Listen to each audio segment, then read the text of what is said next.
এই তুই এসব কি করেছিস? হায় আল্লাহ, আমি এখন কি করব? দিহান কিছু বুঝতে পারলো না আমি কি করেছি। আমি তোকে মেসেজগুলো দেইনি, তাহলে কে দিয়েছিল? আলবি মাঝরাত থেকে এখন পর্যন্ত সকল ঘটনা একসাথে জুড়ে বুঝতে পারলো যে অলি মেসেজগুলো দিয়েছে। এটা বুঝতে পেরে সে মাথায় হাত দিয়ে বসে পড়লো। সে আর কিছুই ভাবতে না পেরে রুমে চলে এলো। আলবি এরকম হঠাৎ চলে আসাতে অলির অস্বস্তিতে পড়ার কথা থাকলেও মেয়েটা মাথা তুলে তাকালো না পর্যন্ত, শুধু গায়ের ওড়নাটা আইটু টেনে ছেলেকে ঢেকে নিল। আলবি আলগোসে অলির পাশে বসে থেকে ডেকে উঠলো, বউজান। ডাকটা শুনে অলি আলফির দিকে তাকায়। আলফির চোখ জোড়া দেখে অলির কলিজা শুকিয়ে এলো। অলির ফ্যাকাশে মুখটার দিকে বেশিক্ষণ তাকিয়ে থাকতে পারলো না। আলবি বহু কষ্টে উচ্চারণ করলো, আমাকে ক্ষমা করে দাও। আপনি আমার চোখের দিকে তাকিয়ে ক্ষমা চান, আমি আপনাকে ক্ষমা করে দেব। অলির তীক্ষ্ণ কণ্ঠ শুনে আলবির মাথাটা আরো নিচু করে নিল। সে অলির চোখে চোখ রাখবে কিভাবে? তার মধ্যে সাহস নেই, সে পারবে না। আপনি বলেছিলেন আমি আপনার চোখের দিকে তাকিয়ে যদি বলি বাচ্চাটার বাবা আপনি, তাহলে আপনি মেনে নেবেন। সেই আপনি কিভাবে পারলেন আমার চরিত্রের দিকে আঙুল তুলতে? আলবি অলির হাতটা নিজের হাতের মুঠোয় নিয়ে নিল। আমি তোমার চরিত্র নিয়ে সন্দেহ করিনি, তুমি ভুল বুঝছো। তুমি মানো আর না মানো, বাচ্চাটার জন্যই তোমাকে এত কঠিন পরিস্থিতিতে পড়তে হয়েছে। সেজন্য আমি বাচ্চাটাকে কখনো তেমন গুরুত্ব দেইনি, কিন্তু সেটার জন্য আমি বাচ্চাটাকে। আলবি কথাটা শেষ করার আগে অলি চিল্লিয়ে বলে ওঠে, আপনি মিথ্যা বলছেন। আপনার মনে হচ্ছিল যে বাচ্চাটা রিফাতের, সেজন্যই আপনি আমার বাচ্চাটাকে দত্তক দিতে চেয়েছিলেন আর মৃত বাচ্চা বলে চালিয়ে দিতে চেয়েছিলেন। আলবি কিছু একটা বলতে চেয়েও থেমে গেল। সে মরে গেল সেই কথাটা অলিকে বলতে পারবে না, কারণ সে নিজেকে মেরে ফেলতে পারবে, কিন্তু অলিকে মৃত্যুর দিকে ঠেলে দিতে পারবে না। আলবি কিছুক্ষণ চুপ থেকে বলল, একটা নিষ্পাপ বাচ্চাকে মেরে ফেলবো অতটা অমানুষ আমি নই। আপনি অমানুষের থেকেও জঘন্য, আপনি একটা জানোয়ার। আলবির চোখ জোড়া রক্তিম বর্ণ ধারণ করলো। হ্যাঁ, আর এই বাচ্চাটার জন্যই তোমাকে আমার মতো জানোয়ারকে বিয়ে করতে হয়েছিল। এতদিন আমি এসব কিছুই ভাবতাম, মনে হতো এই সব কিছুর জন্য বাচ্চাটা দায়ী, কিন্তু আজকে বুঝতে পারলাম যে এই বাচ্চাটা নয়, সবকিছুর জন্য দায়ী আমি। আমার উচিত ছিল ধর্ষক উপাধি পাওয়ার সাথে সাথেই আত্মঘাতী হওয়া, কিন্তু আমি পারিনি। যেদিন আমার জন্মদাত্রী নিজে আমার স্ত্রীর গর্ভে থাকা বাচ্চাটার দিকে আঙুল তুলেছিল, সেদিন পারিনি পুরোপুরিভাবে ব্যাপারটাকে অগ্রাহ্য করতে। সেদিন অজান্তে আমার মনে সন্দেহ নামক বিষাক্ত অনুভূতি জন্ম নিয়েছিল। আমি পারিনি সন্দেহগুলোকে গোড়া থেকে নির্মূল করতে। আমি পারিনি রিফাতকে বিশ্বাস করতে। যেই ছেলেটা একটা মেয়ের ছবির সাথে বিকৃত আচরণ করতে পারে, আমি পারিনি সেই ছেলেটাকে সন্দেহ করার থেকে নিজেকে সংযত রাখতে। অলি এক হাতে আলবির শার্টের কলার চেপে ধরলো। রিফাত আমার ছবির সাথে কি করেছিল? আলবির চোখ জোড়া বন্ধ করে একটা শ্বাস ফেললো, তারপর অলির হাত ছাড়িয়ে দিয়ে বলল, কিচ্ছু করেনি, ও তো ভালোই ছিল, আমিই খারাপ ছিলাম। ওকে সন্দেহ করার মতো কারণই নেই। ও কত ভালো ছিল ভাবা যায়। ও জানতো আমি তোমাকে ভালোবাসতাম, আর এটা জানার পর ও আমাকে সাহায্য করলো তোমাকে পেতে। ও আমার কত ভালো বন্ধু ছিল, তাই না? অলি কিচ্ছু বুঝতে পারছে না, তার মনে হচ্ছে আলবি পাগল হয়ে গেছে। কিছুক্ষণ যেতে আলবি গটগট পা ফেলে রুম থেকে বেরিয়ে যায়। অলি বসা থেকে ধীর পায়ে উঠে দাঁড়ায়। আরিশকে খাটের উপরে শুয়ে দিয়ে আলমারির দিকে এগিয়ে যেতেই দিহান দরজার সামনে এসে দাঁড়ায়। হালকা কাশি দিতে অলি মাথার ওড়না টেনে নেয়। আসবো ভাবি? অলি দিহানের দিকে না তাকিয়ে বলল, আসুন। দিহান চেয়ার টেনে কাঠের উপরের সামনে বসলো। কপালের ঘামগুলো মুছে মুখে হাসি টেনে বলল, বাবুকে দেখার জন্য ছুটে চলে এসেছি ভাবি, কিছু আনার টাইমও পাইনি, মাফ করবেন। অলি আলমারিতে থাকা জিনিসগুলো গোছাতে গোছাতে বলল, মিথ্যা বলছেন কেন? আলোকে দেখতে আসলে এভাবে দৌড়ে আসতেন না, ধীরে সুস্থে আসতেন। আপনি এসেছেন আপনার বন্ধুর সাফাই গাইতে আর তার দোষগুলো ঢাকার চেষ্টা করতে। দিহান ঘাবড়ে গেল। আজকে অলির কথার বলার ধরন অন্য দিনের থেকে আলাদা লাগছে। দিহান একটা তপ্ত শ্বাস ফেলে বলল, অভিকে সাফাই গাইতে আসেনি ভাবি। অলির হাত থেমে গেল, ঘুরে তাকালো দিহানের দিকে। আমি শুধু ভাবছি ওর মনে প্রথম থেকে এত সন্দেহ থাকলে ও আগে কেন NIPP টেস্ট করায়নি? 15 দিন আগে যখন লাবিব ফেক নিউজ ছড়িয়ে দেওয়ায় ভয় দেখিয়েছিল, সেদিন কেন এতটা পাগল হয়ে গেল টেস্ট করানোর জন্য? আপনার বন্ধুর ব্যাপারে তো আপনি আমার থেকে ভালো জানেন। এটা তো আপনার জানার কথা যে এতদিন কেন সে ভালো মানুষই মুখোশ পড়েছিল। দুঃখিত ভাবি, তবে অভি আমাকে সব ব্যাপারে জানায় না, শুধু যতটুকু প্রয়োজন ততটুকু জানায়। হ্যাঁ, মাঝে মাঝে রাখের বসে উল্টাপাল্টাও বলে ফেলে, সেগুলোর কোনো মানেই হয় না। কিন্তু এটা সত্যি যে রাতে আমি অভির ব্যাপারে একটু বেশি বলে ফেলেছিলাম। আসলে আমরা বরাবরই ক্যাজুয়াল ভাবে কথাবার্তা বলি, আর আমি তো জানতাম না যে ফোনের ওপাশে অভি না আপনি আছেন। বিশ্বাস করুন, তাহলে আমি পুরোটা গুছিয়ে বলতাম। অলি তার ছেলের হাসি দিয়ে বলল, ফোনের ওপাশে আমি আছি সেটা জানলে আপনি আমাকে যেভাবে বুঝিয়ে বলতেন সেভাবে এখন বলুন, আমি শুনছি। আমি দেখি আপনার কাছে দেওয়ার মতো আর কি কি অজুহাত আছে। টিয়া নিশ্চুপ হয়ে গেল। অলি ফের বলে উঠল, আচ্ছা আপনি আমাকে কোনটা বেশি বলেছেন?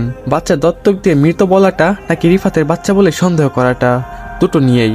আসলে অভি রাগের মাথায় এসব বলেছিল, যদিও ও রেগে যাওয়ার কারণটা আমার কাছে পুরোপুরি স্পষ্ট নয়, তবে লাবিব আর অভির মাঝে কিছু তো ছিল যেটা তারা দুজন ছাড়া অন্য কেউ জানে না। আর লাবিব যেহেতু মৃত, এখন শুধুমাত্র অভি জানে ব্যাপারটা। হ্যাঁ ছিল তো, লাবিব একটা নিউজ ছড়িয়ে দিয়েছিল আমি নাকি ক্যারেক্টারলেস গার্ল, আমি নাকি আপনার বন্ধুকে ফাঁদে ফেলে বিয়ে করেছিলাম, তারপর অন্য একজনের বাচ্চা তার বলে চালিয়ে দিতে চেয়েছিলাম। হয়তো এসব শুনে সে আমার বাচ্চার ডিএনএ টেস্ট করানোর জন্য উঠে পড়ে লেগেছিল। সে বিশ্বাসই করে নিয়েছিল লাবিবের কথা। দিহান মাথা নিচু করে বলতে লাগলো, না ভাবি, অভি আমাকে এসব ভুংভাং বুঝিয়েছিল, আসলে ব্যাপারটা অন্য কিছু ছিল। আমি তো রাতে আসল ব্যাপারটা জানার উদ্দেশ্যে ওভাবে মেসেজগুলো দিয়েছিলাম, যাকে অভি রেগে মেগে হলেও আমাকে মেসেজের সত্যিটা জানিয়ে দেয়।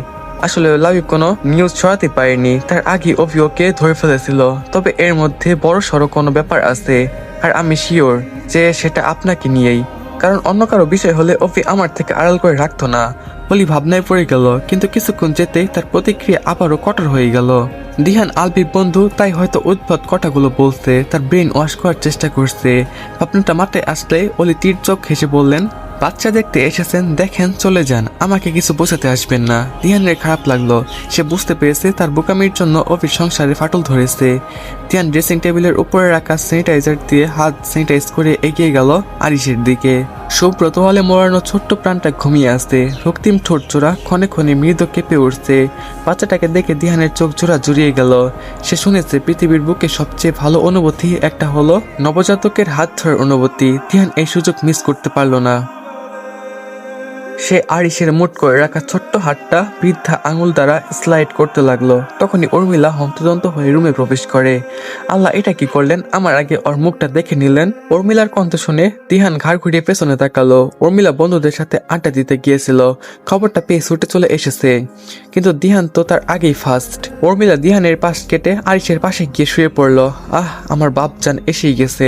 উর্মিলা চুমু খাওয়ার উদ্দেশ্যে হালকা ঝুঁকতেই দিহান বলে ওঠে, ম্যাডাম আপনি বাইরে থেকে এসে বেবির উপরে হামলা করতে পারবেন না, চান গিয়ে আগে ফ্রেশ হয়ে হাত স্যানিটাইজ করে আসুন।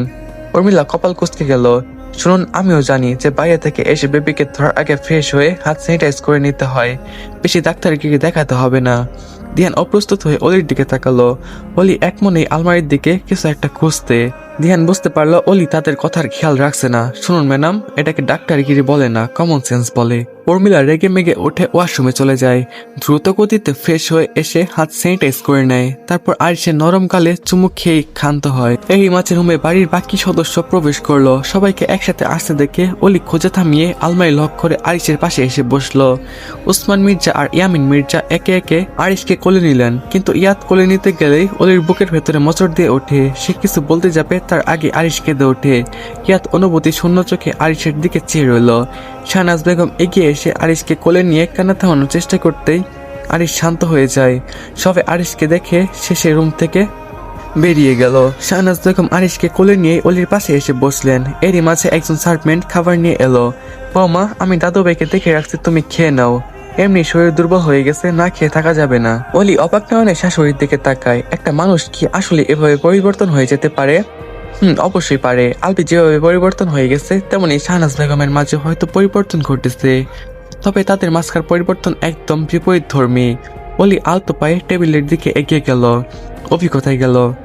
তখন তো একেবারে ছেলেকে নিয়ে টানাটানি করেছে, এখন কোথাও ভাড়া হয়ে গেল।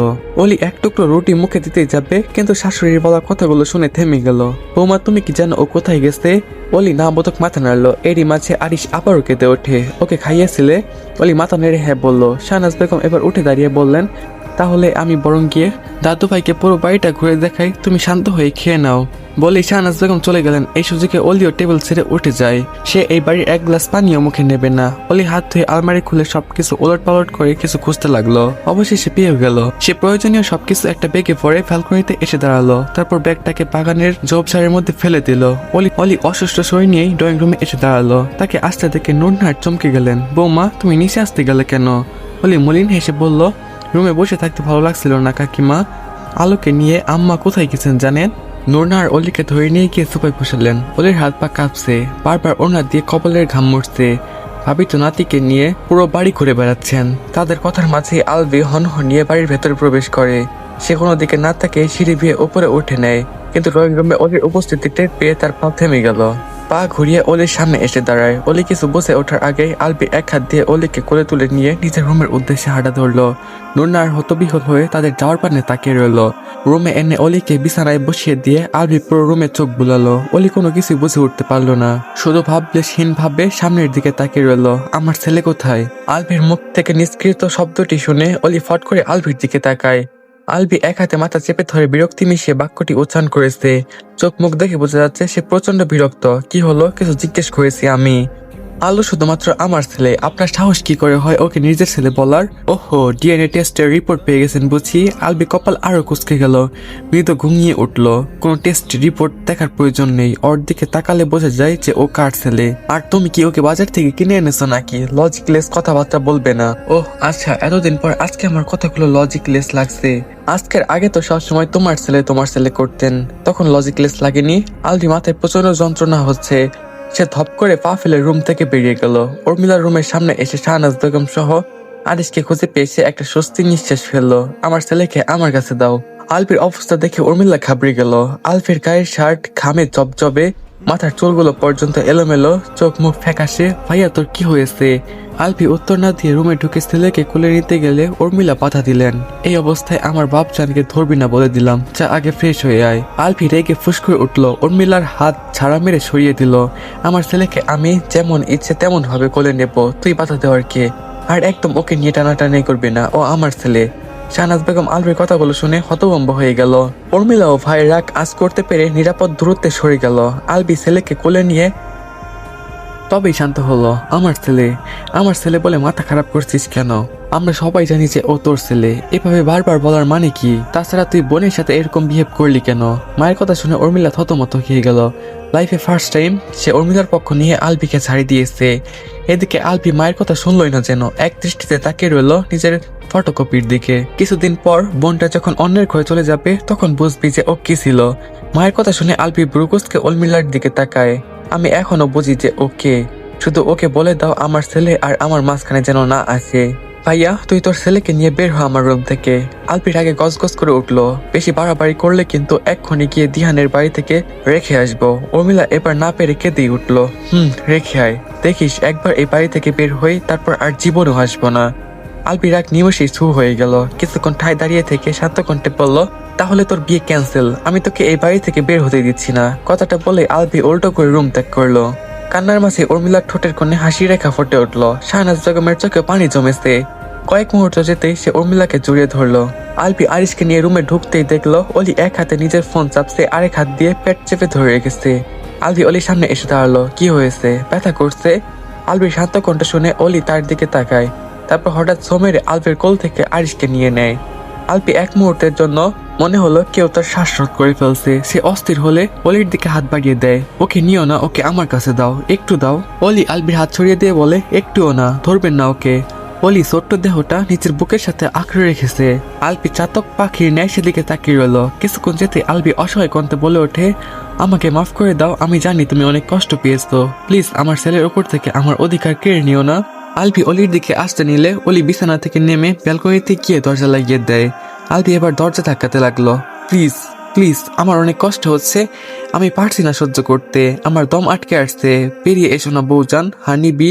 অলি প্লিজ বেরিয়ে এসো। অলি আরিশকে কোলে নিয়ে গুটিসুটি মেরে ফ্লোরে বসে পড়লো। রেলিং এর সাথে হেলান দিয়ে চোখ জোড়া বন্ধ করে নিল। শরীর ভীষণ কাঁপছে, না খেয়ে থাকার কারণে প্লাস ব্লিডিং হওয়ার কারণে শরীর যেন ধীরে ধীরে নিস্তেজ হয়ে আসছে। অলি বসে থাকা অবস্থায় সেন্সলেস হয়ে গেল। পিট পিট করে চোখ খুলে নিজেকে খাটের উপরে আবিষ্কার করে অলি চমকে গেল। ওটে বসতে চাইলে একটা গম্ভীর কণ্ঠ ফেসে এলো। হাতে স্যালাইন চলছে। বেশি নাচড়া করো না, শুয়ে থাকো চুপচাপ। ঘাড় ঘুরিয়ে ডান পাশে তাকাতেই দেখলো আলবি আরিশকে কোলে নিয়ে বসে আছে। আমি এখানে কিভাবে আসলাম? অলির ফিসফিসিয়ে বলা কথাটার উত্তরে আলবি শান্ত কণ্ঠে বলল, আজকে একদিনে আমাদের রুমের দুটো দরজা ভাঙতে হলো, এখন শুধু ওয়াশরুমের দরজাটাই ভাঙা বাকি আছে। নেক্সট টাইম কি ওখানে যাওয়ার প্ল্যান করেছো নাকি? দেখো সেরকম কোনো প্ল্যান থাকলে এখনই বলে দাও, আমি আগে দরজা লক ভেঙে ফেলছি। অলি কিছুই বললো না। ঘড়ির দিকে তাকিয়ে দেখলো এখন রাত 10:48 বাজে। এতক্ষণ যাবৎ সে সেন্সলেস ছিল। শরীর কেমন লাগছে? অলি উত্তর দিল না। আলবি উঠে এসে অলির হাত থেকে স্যালাইনটা খুলে ফেললো। তারপর দরজাটা চাপিয়ে দিয়ে অলির পাশে এসে বসলো। তুমি কেন এমন করছো? বললাম তো ভুল হয়ে গেছে, ক্ষমা করে দাও আমাকে। অলি ঠোঁট চেপে নিষ্পলক ভাবে তাকিয়ে রইল। সিলিং এর দিকে। ছেলের ক্ষুধা লেগেছে, নিচ থেকে খাওয়াবে নাকি আমাকেই? অলি হকচকিয়ে আলবির দিকে তাকায়। ওভাবে তাকিও না, তুমি সেন্সলেস ছিলে, কিন্তু আমার ছেলের ক্ষুধায় কান্না করছিল, তাই বাধ্য হয়ে আমি তোমার অনুমতি ব্যতীত ওকে খাইয়েছিলাম। আলবির কথা শুনে অলি নিজের দিকে তাকিয়ে দেখলো তার কাপড় চোপড়ও কেউ চেঞ্জ করে দিয়েছে। আপনি আমার কাপড়ে হাত দেওয়ার সাহস পেলেন কোথায়? আপনি কিন্তু বাড়াবাড়ি করছেন। ডেলিভারির সময় ডাক্তার হিসেবে আমি সব মেনে নিয়েছিলাম, কিন্তু আমার অনুমতি ব্যতীত আমাকে। ছি। আলবি একটা শুষ্ক ঢোক গিলে বলল, তোমার ব্লিডিং হচ্ছিল, পরনে কাপড় নোংরা হয়ে গিয়েছিল, কাপড়গুলা চেঞ্জ করার প্রয়োজন ছিল, তারপর ছেলেটাও ক্ষুধায় কান্নাকাটি করছিল। আমার কি করা উচিত ছিল তখন, তুমি বলো? অলি আস্তে আস্তে শোয়া থেকে উঠে বসলো, তারপর প্রশ্ন ছুড়লো, তো আপনি ছাড়া আর কেউ ছিল না? আলপি এক দৃষ্টিতে অলির দিকে তাকিয়ে বলে উঠলো, চারিদিকে তাকিয়ে দেখো, কাউকে দেখতে পাচ্ছ? অলি সত্যি সত্যি আশেপাশে তাকিয়ে দেখলো, আসলেই তো আলবি ছাড়া কেউ নেই। আমি ছাড়া তোমার কেউ নেই হানিবি, কোথাও কেউ নেই। আমার ছেলের অনেক আপনজন আছে, কিন্তু আমি ব্যতীত তোমার আপন বলতে কেউ নেই। অলি চোখ সরিয়ে অন্যদিকে তাকালো। আলবি আরিশকে খাটের উপরে শুইয়ে দিয়ে অলির উদ্দেশ্যে বলল, ওকে খাইয়ে ঘুম পাড়াও, আমি তোমার জন্য খাবার নিয়ে আসছি। আর হ্যাঁ, ওয়াশরুমে গিয়ে লুকিয়ে কোনো লাভ হবে না, আমি সেটাও ভেঙে ফেলবো। আলবি চলে যেতে অলি আরিশকে কোলে নিয়ে খাওয়াতে লাগলো। কিছুক্ষণের মধ্যেই আলবি খাবার নিয়ে এসে নিজ হাতে অলিকে খাইয়ে দিতে চাইলো, কিন্তু অলি মুখ ঘুরিয়ে নিল। আমি খাবো না, জোর করবেন না, তাহলে খারাপ কিছু হয়ে যাবে। আমার এখন আর ভয় নেই, নিজেকে শেষ করে দিতেও দ্বিধাবোধ করবো না। কথাটা শোনা মাত্রই আলপি খাবারের প্লেটটা ছুঁড়ে ফেলে দেয়। ফ্লোরের সাথে প্লেটটার সংঘর্ষের ফলে বিকট শব্দের সৃষ্টি হলো। সেই শব্দে অলি আর আলফি কোনো সমস্যা না হলেও ছোট্ট আরিশ খাওয়া বাদ দিয়ে ঠোঁট ফুলিয়ে কেঁদে উঠতে। তো আসসালামু আলাইকুম গাইস, এই পার্ট এই পর্যন্তই। এই পার্টটা তোমাদের কাছে কেমন লাগছে অবশ্যই কমেন্ট বক্সে জানাবা। আর হ্যাঁ, পার্টটা একটু লেটে দেওয়ার জন্য আমি খুবই খুবই খুবই দুঃখিত। তো ভালো থাকবে সবাই, আল্লাহ হাফেজ, দেখা হবে তোমাদের সাথে পরবর্তী পার্টে।